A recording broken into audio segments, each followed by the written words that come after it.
My next guest is going to be taking on Bobby Lee coming up here at Bellator 253 on November 19th. It is Joey Davis joining me here on the program. Joey, how's it going, man? Hey, what's up, Fight Fans? I'm doing good. Good stuff. Well, great to have you on here, and must be cool to be on the same card as AJ McKee, your teammate, training partner, and all that. It's a pretty stacked card for the most part. Oh, yeah. It's just cool just to be, like you said, on the same card as them. We also got Kimbo on there. So for me, it's just a blessing. Yeah. Does it make it easier when you have teammates on the card at the same time, same sort of vibe in the room? I wouldn't say easier, but more fun.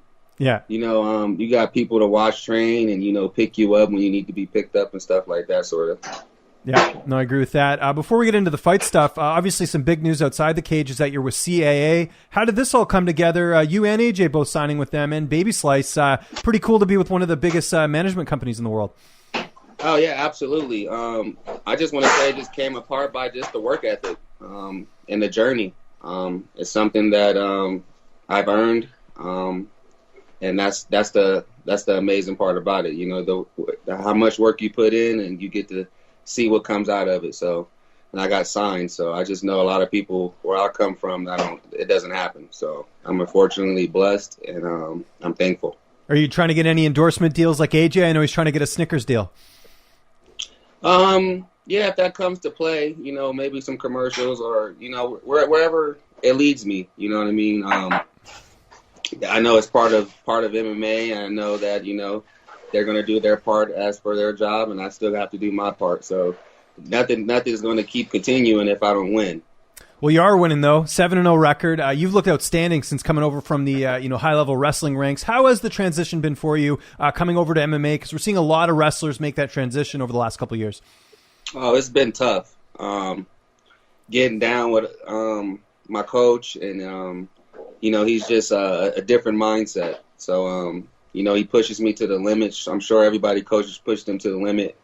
But, but just being in MMA, it's just I'm just learning and trying to do what I can every single day, getting that little bit of percent better as much as I can in all of my tactics and all the skills and all the areas. So, yeah, it's been a journey.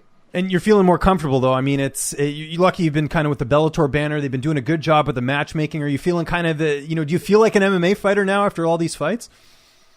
We'll have to find out November 19th, but we'll see how it all turns out in the cage, and we'll see if I'm going to lay down what I've been working on. Yeah, and you got a pretty notable opponent here, Bobby Lee, the former CFFC champ, 12-4 record, a lot of experience. Be honest, did you think you were fighting the guy from Mad TV when they told you about the name? No. Honestly, I didn't know. No. Yeah, no, it's funny. They have the same name, obviously, Bobby Lee. The shout out to Tiger Belly, one of the best podcasts out there. I just, did my little research, and I was like, dang, this guy looks familiar on Mad TV. I don't think I'm fighting this guy. Yeah. If it is, I want a little bit more chippers. Yeah. But then I see it was somebody else, so, yeah. No, it's good. Great opponent, though. Bobby's fought for, LFA and CFFC, so really experienced guy. I'm sure you lean a lot on your coaches when it comes to strategy for an opponent. But what do you know about this guy? How do you feel like you match up against him?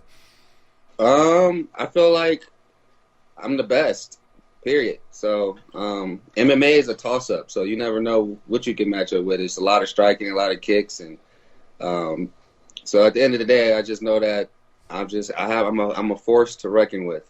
I'm very hard to deal with any opponent. So I'm just excited that he signed and wanted to just do the fight.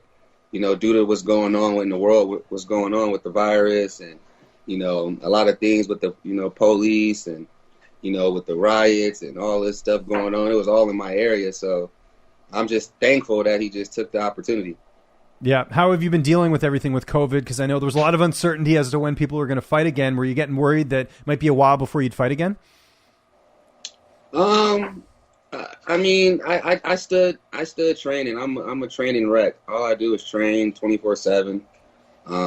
Be around my coaches, be around my family, and train. So if it wasn't next year, if it was going to come through, I was going to fight. But like I said, it came through, and he took the fight, and I was just like, let's get it going. Yeah, no, it's really cool to see. And by the way, if people can't tell, you're in a cabin right now. You guys are training up in Big Bear, right, for this fight? Yeah. Yeah. Yeah. How's that going? That's kind of like a Rocky style training camp, you know? Oh yeah, but I've been training for so long and been doing it for so long. It's just like another day, another dollar. Mm-hmm. You know what I mean? So it's just cool that we got a support team to be up here with me, and I got somebody else to look at. Like I was saying, when I'm down and out, I can be like, oh, okay, I got somebody to push me, and not just my coaches. So this is awesome. Yeah, no, it's really cool. Do you like being in that type of environment? Not a lot of, reception. I mean, the connection, by the way, today has been great. So that's been good. But, you're not around a lot of like, the stuff in the city that you normally see. Do you like kind of being out in the wilderness a little bit? I mean, I went to school in Cleveland. So, I mean, it was a little different from LA and stuff like that in that nature. So I'm pretty well grounded with it. Okay, that's good. How's the weight cut going ahead of this fight? Coming up here, like I said, in a few weeks. Oh, it's going well. I'm not that big of a 70-pounder, but I am big. So it's just like it's going well. I'm just eating well. The training is, up here is just way different, like you're saying. So it's putting me in that stage to where I can't get too much and I ain't too low. So it's just everything is working out as planned, and it's just going well. Yeah. And in terms of your corner, I imagine Antonio's going to be in your corner, McKee, and then who else will be in the cage with you that night? I'll have my hopefully God willing, nobody's with the illness. I will like my father, obviously AJ and Tone. So and my dad don't want to be in the corner because he's probably just don't want to watch it somewhere else. Who knows? It'll be probably Kimbo. All of us is in here is we probably pretty close. So, and are you excited? We'll see when we get in that time zone of November. I ain't worrying about that stuff right now. Right now, I'm worrying about getting these rounds in. Does it add a bit more just being on CBS Sportsnet and also, with it being on Thursday night? This is kind of like a new thing for Bellator, and you're kicking it off with, just a couple cards in. Yeah, that's what I'm most excited about, just all the new negotiations that's what's going on. I don't really stick my ear into much of the social media or the internet or in that nature, but, from when my family is telling me and my loved ones, it's just it's a lot of excitement going on. So, I know I'm going to be a part of that, and I want to be well ready, and I want to show my talent. That's my biggest concern is, what Black Ice is going to be in that cage November 19th. How come you're not that active on social media? Just find it like a waste of time? Because a lot of us are addicted to our phones, so I think that's pretty cool to hear that you're not really getting too attached to it. There's just so much negativity goes on with that, and a lot of issues, a lot of people just, not understanding, I would say. So I enjoy it sometimes, but I'm just not really like into it like every day. You know what I mean? I'm just really just working and being around my loved ones and just training. Keeping the eye on the prize, as they say, right? So that makes sense. How do you see the fight playing out on November 19th? Well, hopefully I'm just in his face and I'm smashing him the whole time. I'm just like I said, I'm a different type of breed. You know what I mean? I was born different.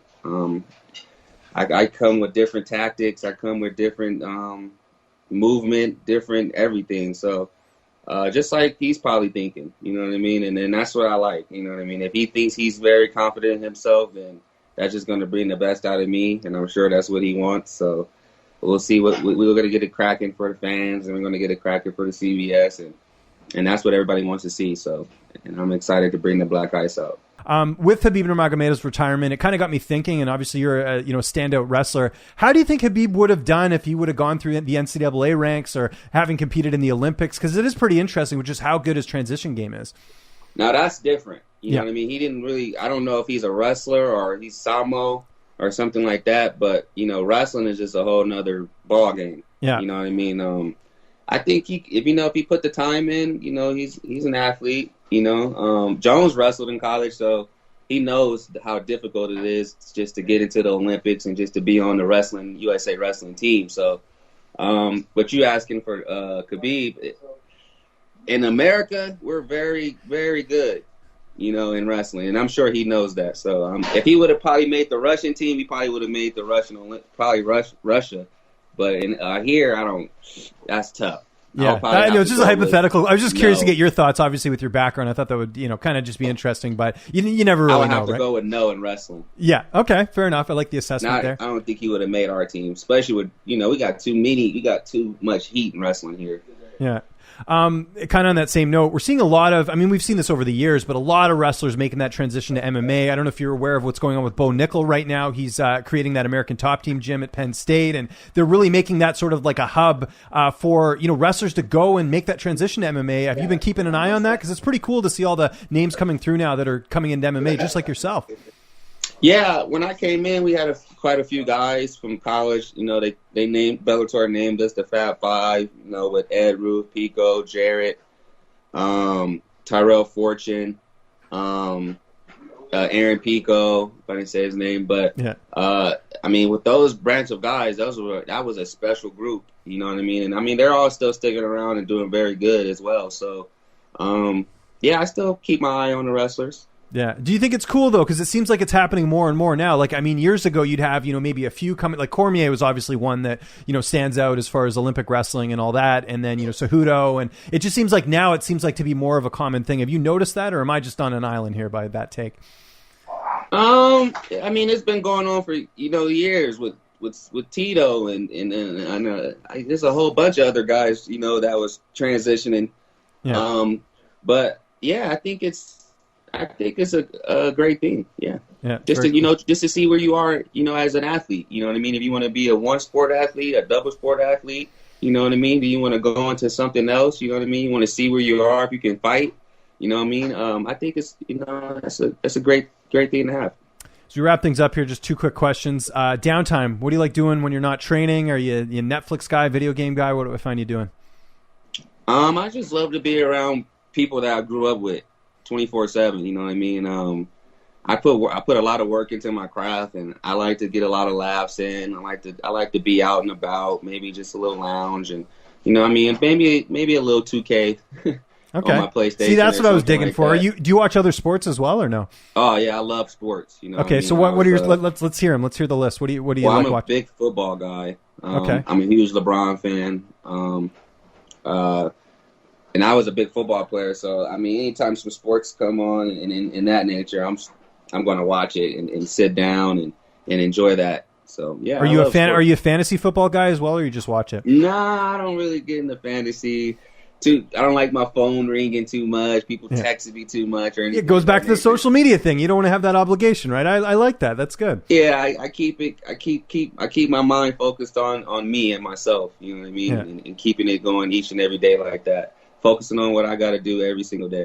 Have you ever watched hockey? I got to ask. I'm Canadian. It's like mandatory. So actually, like a lot in college. Like I have like a bro of mine who played hockey growing up and stuff. So I've been to a few hockey games, and one of my uncles-in-law used to make me watch hockey and stuff like that. Because they used to always fight, and then it's a lot of athleticism in there too, and skating and stuff like that. Like I'm aware of. So they always made me sit down and watch something like that, sports. So yeah. Did you enjoy it though? For a live sport, it's pretty good, I think. I maybe I'm a little biased. It's exciting. You know what I mean? They're just fast. You know what I mean? And then making a goal is just extremely hard. You know what I mean? And then you got a bully in there trying to beat up it's just a lot going on in hockey. So yeah, it's definitely exciting to watch. And my last question, we talked about the management, off the top, and obviously the resources they have. Is there any projects in the works of things outside the cage in terms of opportunities? Is that something you've discussed with them yet? I'm just waiting to see, I guess. Wait and see, yeah. Yeah, I still have a lot of work to put in. I'm still early in the game, and that's what I'm most excited about. Just growing into a young man and seeing what goes from there. You know what I mean? Awesome. Joey, this was awesome. Really appreciate the time, man, especially during camp. I know you're in the thick of it right now, so I really appreciate it. Just remind people where they can find you on social media, even though I know you're not that active. And also, I'm sure you got some sponsors or anything else. If you've got any shout-outs, I'll give you the last word here, man. Yeah, let me on Instagram, you can find me on Joey Black Ice Davis. I would just like to give a shout out to my mom, shout out to my father, of course. Keep God in your life. And that's it. Team Body Shop all the way, baby.